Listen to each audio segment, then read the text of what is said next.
Business Times 24-এ সবাইকে স্বাগত। দৈনিক ইত্তেফাক তাদের শিরোনাম করেছে দগ্ধ আরও 2 শিশুর মৃত্যু, মাইলস্টোন ট্র্যাজেডি।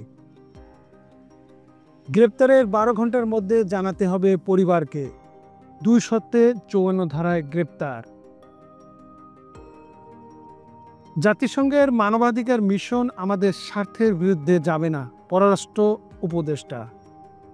দৈনিক ইত্তেফাক তাদের শেষের পাতায় শিরোনাম করেছে সরকারি কর্মচারীদের নতুন বেতন কাঠামো নির্ধারণে পে কমিশন গঠন। পরীক্ষা লটারি নয়, এসএসসির ফলের ভিত্তিতে কলেজ বরাদ্দ।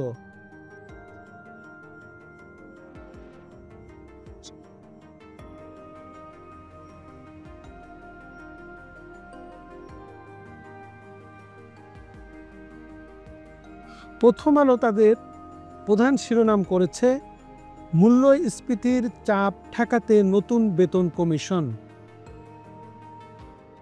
উপদেষ্টা পরিষদের সিদ্ধান্ত, গ্রেপ্তারের 12 ঘন্টার মধ্যে পরিবারকে জানাতে হবে। শেষের পাতায় প্রথম আলো শিরোনাম করেছেন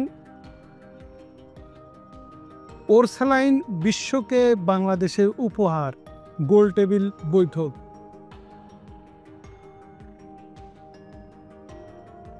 কালের কণ্ঠ তাদের প্রধান শিরোনাম করেছে উদ্যোগে ভাটা, স্থবির শিল্প খাত, সাবেক প্রধান বিচারপতি খায়রুল হক কারাগারে, আরও 2 মৃত্যু, বার্নে ভর্তি 42, 2 শিক্ষককে রাষ্ট্রীয় সম্মাননা দেওয়া হবে।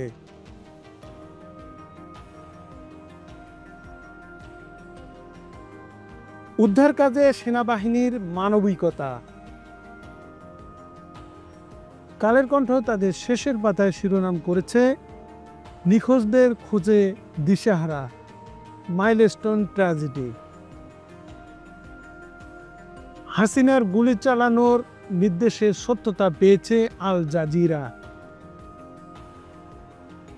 জামাতের আমির, আমাদের অভ্যন্তরীণ বিষয়ে কেউ নাক গলাক তা চাই না।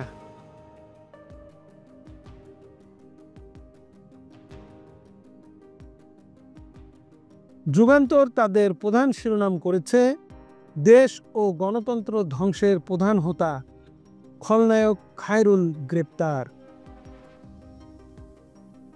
খায়রুল হকের যত অপকর্ম, শিক্ষার্থীদের বাঁচাতে জীবন উৎসর্গ, মাহেরিন মাসুকা জাতীয় বীর। সরকারি চাকরি অধ্যাদেশ জারি, সরকারি আদেশ অমান্যে বাধ্যতামূলক অবসর। নয়া দিগন্ত তাদের শিরোনাম করেছে গুলির নির্দেশ হাসিনার, আল জাজিরার হাতে কল রেকর্ড। সিলেটের ডক্টর শফিকুর রহমান, বেসিক সংস্কার ও গণহত্যার বিচার ছাড়া নির্বাচন হবে বেদনার।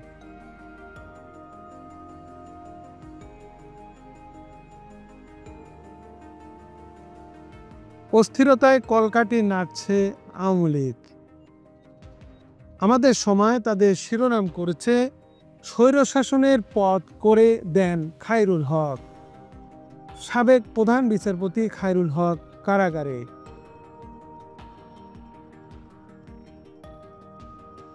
গ্রেপ্তারের 12 ঘন্টার মধ্যে পরিবারকে জানাতে হবে, উপদেষ্টা পরিষদের বৈঠক।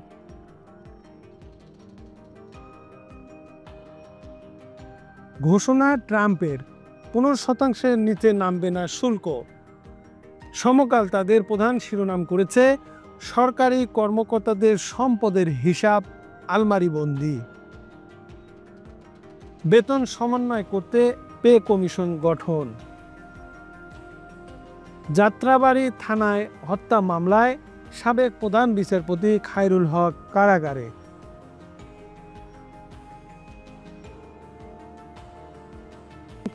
শুল্ক 15%-এর নিচে নয়, ঢাকার বৈঠক মঙ্গলবার। দেশ রূপান্তর তাদের শিরোনাম করেছে এজলাস থেকে কারাগারে, সাবেক প্রধান বিচারপতি। এবিএম খায়রুল হকের দৃষ্টান্তমূলক শাস্তি চায় বলেছেন বিএনপি মহাসচিব মির্জা ফখরুল।